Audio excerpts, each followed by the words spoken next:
Hi hello மக்களே, welcome back to I'm Naga YouTube channel. இன்னைக்கு நம்ம சேனல்ல எங்க வீட்டோட ஹோம் டூர் தான் பார்க்க போறோம். வெளியிலேயே வந்துட்டு இந்த டைல்ஸ் எல்லாம் வச்சு சூப்பரா கிராண்டா ரெடி பண்ணியிருப்பாங்க. ஆனா உள்ள இவ்வளவு தூரம் எக்ஸ்பெக்ட் பண்ண முடியாது, கொஞ்சம் சிம்பிளா தான் இருக்கும். கோயம்புத்தூர்ன்றதுனால வெளியிலேயே ரெண்டு தண்ணி தொட்டி இருக்கும். ஒன்று வந்து போருக்கு, இன்னொன்று வந்து நல்ல தண்ணிக்கு. மேலே ரொம்ப சிம்பிளான டெக்கார் வச்சு சூப்பரா ரெடி பண்ணியிருக்கோம் சீலிங்க. அங்க இருந்து அப்படியே கீழே பார்த்தீங்க அப்படின்னா சன்சைடு சூப்பரா இருக்கும். ஒரு வருஷத்துக்கு முன்னாடியுமே இந்த சன்சைட்ல கொஞ்சம் மணி பிளான்ட் எல்லாம் வச்சு சூப்பரா ரெடி பண்ணலாம் அப்படின்னு பிளான் பண்ணோம். அது இப்போ வரைக்கும் நடக்கல. எங்க வீட்டுக்கு ஆப்போசிட்ல இருக்கிறவங்க வாழை மரம்லாம் வச்சிருந்தாங்க. பாக்குறதுக்கு கண் குளிர நல்லா இருக்கும். உள்ளேயே இவ்வளவு பெரிய கிளாஸ் இருக்குது, அது பக்கத்துலயே விண்டோ இருக்குது. அப்படினாலுமே வெளில யாராவது இருக்காங்களான்னு பாக்குறதுக்கு கிளாஸ்ல ஒரு சின்ன டிரான்ஸ்பரண்ட் கிளாஸ் மாதிரி வச்சு ரெடி பண்ணியிருக்கோம். அங்கன சுவிட்ச் போர்டெல்லாம் நிறையவே இருக்குது, தேவைக்கு அதிகமாக. இந்த மாதிரி ஒரு சிம்பிளான ஷெல்ஃபு பழைய காலத்துலேருந்து, அதாவது 90s இருக்கிற ஷெல்ஃப் இப்பவும் வேணும் அப்படிங்கிறதுனால அதை எங்களோட ஹாலில் வச்சுருக்கிறோம். ஹாலில் இந்த சேனண்டர் ரொம்ப சிம்பிளானது, சூப்பராக அது லுக்கு கொடுக்கும். சரி, வெளில இருந்து ஒரு தடவை உள்ளே போய் பார்க்கலாம் எப்படி இருக்குது அப்படின்ட்டு டோர் ஓப்பன் பண்ணி உள்ளே போயாச்சு. டோரில் அதை என்னங்க கட்டியிருக்கீங்க அப்படின்னா, எங்கள் அம்மா வந்து ஏதோ ஒரு சாமி நம்பிக்கைக்காக வேண்டி அதை கட்டி வச்சிருக்கிறாங்க. அதை நாங்கள் எப்போவுமே எடுக்கக்கூடாது அப்படிங்கிறதுனால அது அந்த டோர்லேயே இருக்குது. உள்ள நுழைஞ்ச உடனே ஹால் சூப்பரா இருக்குது. அந்த டைல்ஸ்ல வந்து தண்ணி கொட்டினா தெரியிற மாதிரி இருக்கணும் அப்படிங்கிறதுனால இந்த கலர் டைல்ஸ் வந்து நாங்கள் சூஸ் பண்ணிக்கிட்டோம். ஏன்னா டைல்ஸ் ஏற்கனவே கால் வலி கொடுக்கும், அதில் தண்ணி கொட்டினா தெரியாத மாதிரி போட்டு வச்சா அது இன்னும் கொஞ்சம் பிரச்சனை அப்படிங்கிறதுனால. உங்க வீட்டில் என்ன கலர் டைல்ஸ் யூஸ் பண்றீங்க அப்படின்றத கமெண்ட்ஸ்ல சொல்லுங்க, நானும் தெரிஞ்சுக்கிறேன். சரி வாங்க, ஹால் எப்படி இருக்கு அப்படின்னு பார்க்கலாம். முன்னாடியே சொல்லியிருந்த மாதிரி டோர் பக்கத்துலேயும் பெரிய கண்ணாடி ஒன்று இருக்குது. அது வழியா கிளியரா தெரியலனாலும் பக்கத்தில் ஓப்பன் பண்ணி பார்த்துக்கிற மாதிரி ஜன்னல் இருக்குது. உள்ள நுழைஞ்ச உடனே ஹாலில் 2 ஃபேன் இருக்குது. அதுக்கப்புறமா ஒரு லைட் செட்டப் ஒன்று இருக்குது. அங்கேருந்து அப்படியே நீங்கள் உங்களோட லெஃப்ட் சைடில் பார்த்தீங்கன்னா சூப்பரான ஒரு டிவி யூனிட் இருக்குது. அது கீழே 2 ஸ்டோரேஜ் இருக்குது. ஸ்டோரேஜ் பக்கத்துலேயும் மேலே சின்னதாக ஒரு ஓப்பன் ஷெல்ஃப் மாதிரி இருக்குது. அதுலேயுமே நம்ம TV remote, set top box, DVD இதெல்லாம் இருந்துச்சுன்னா வச்சுக்கலாம். அதுக்கப்புறமா இந்த ஃபர்னிஷிங் செட்டப்பு சூப்பராக இருக்குது. ரொம்ப சிம்பிளாக தான் இருக்கும். ஆனால் இதெல்லாம் நைட் டைமில் ஆன் பண்ணி பார்த்தா அடிப்பொலியாக இருக்கும். சரி, பூஜை ரூம் எப்படி இருக்குன்னு பார்க்கலாமா? எனக்கு எப்போவுமே பூஜை ரூமை வீடியோ எடுத்து போடுறதோ இல்லை பூஜை ரூமோட ஃபோட்டோ ஷேர் பண்ணுறதோ பிடிக்கவே பிடிக்காது. ஏன்னா கண்ணு பட்டுருவோம் அப்படிங்கிற மாதிரி சொல்லுவாங்க. சரி, அப்புறம் எதுக்குங்க இப்போ பண்ணுறீங்க அப்படின்னு கேட்டால் அவ்வளோதானே, இதுக்கப்புறம் இந்த வீட்டில் நாங்கள் பழங்க போகிறது இல்லைல்ல, அதனால தான். பூஜை ரூம் வந்து ரொம்ப சிம்பிளாக தான் இருக்கும். இது எல்லாமே வந்து எங்கள் அம்மாவுக்கு ரொம்பவே பிடிச்சமான இஷ்டமான தெய்வங்களோட உருவப்படங்களும் ஃபோட்டோஸும் இருக்குது. அவங்க தான் லாஸ்ட் வரைக்கும் மெயின்டைன் பண்ணிட்டு இருந்தாங்க.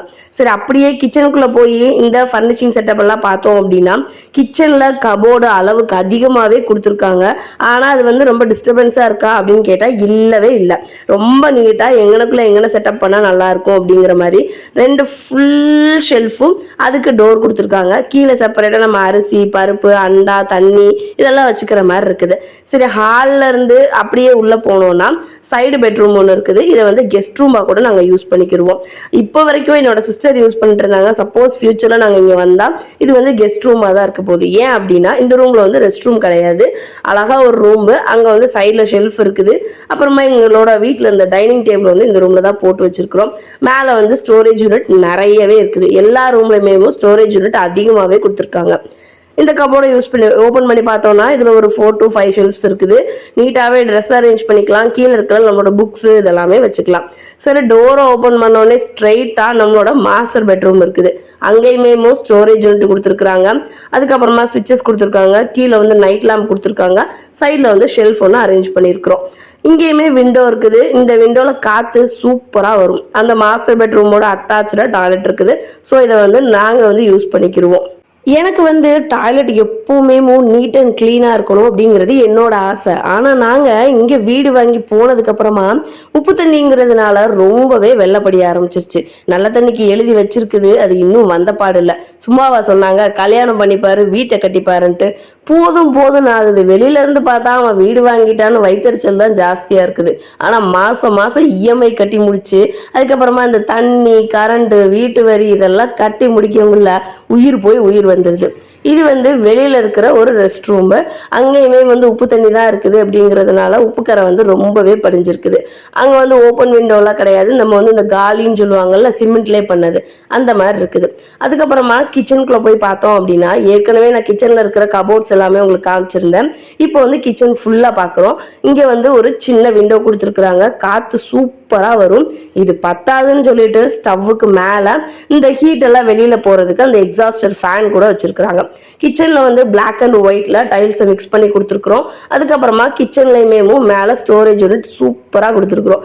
எதுக்காக அப்படின்னா நாங்கள் வந்துட்டு பழைய பொருளை தான் நிறைய சேர்த்து வச்சுருப்போம். எந்த பழசுனா எங்கள் அம்மாவோட அம்மா இருக்காங்க இல்லையா, அவங்க சின்ன பிள்ளையில விளையாண்ட டாய்ஸு, அதுக்கப்புறமா அந்த பல்லாங்குழி இதெல்லாமே இன்ன வரைக்கும் எங்கள் வீட்டில் இருக்குது. ஸோ அந்த தூரம் பழசெல்லாம் சேர்த்து வச்சுருப்போம். இது வந்து ஒரு சிட் அவுட் ஏரியா மாதிரி. இங்கே தான் உட்காந்து காஃபி குடிப்போம், ஏதாவது கதை பேசுறதுன்னா இங்கே தான். நைட்டில் ரொம்ப நேரம் இங்கே வந்து டைம் ஸ்பெண்ட் பண்ணுவோம். காற்று சூப்பராக வரும். எங்கள் அம்மா இருந்த வரைக்கும் இங்கே பூச்செடியெல்லாம் வச்சு நல்லா மெயின்டைன் பண்ணாங்க. அதுக்கப்புறமா மாடியில் துணி துவைக்கிறதுக்கு கல், பக்கத்துலேயே டேப்பு, அதுக்கப்புறமா நல்ல தண்ணி உப்பு தண்ணிக்கு செப்பரேட்டாக டேங்க். அவ்வளோதான். நைட் டைமில் மேக்ஸிமம் நாங்கள் ஊருக்கு போனால் இங்கே உட்காந்து ஒரு 11-12 மணி வரைக்கும் கதை பேசிகிட்டு இருப்போம். எங்கள் வீட்டு ஹோம் டூர் பிடிச்சிருந்தா லைக் பண்ணிட்டு அப்படியே சேனலை சப்ஸ்கிரைப் பண்ணிக்கோங்க. உங்களோட கருத்தை கமெண்ட்ஸில் சொல்லுங்கள்.